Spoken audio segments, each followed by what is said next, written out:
বন্ধুরা ভালো আছেন। তো আমরা এটা খুলিতে গেছিলাম, সেদিন রাত্রে আসছিলাম আমি, আর দেখছি যে থার্মোস্টার সমস্যা ছিল। তো আমরা একটা থার্মোস্টার নিয়ে আসছি, অলরেডি ওটা লাগাচ্ছি। এটা পুরানোটা ছিল। এখন আমাদের ইন্ডিকেটর লাইট জ্বলছে, আমাদের লাইনের সেটআপ হয়েছে। এখন একা আসছি, ভিডিওটা অলরেডি করতে একা সমস্যা হয়, ভিডিও করতে।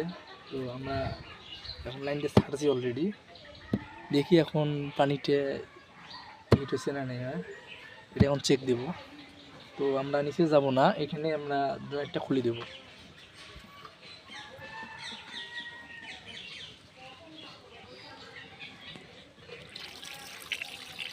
অলরেডি পানি আর কি গরম হয়ে গেছে।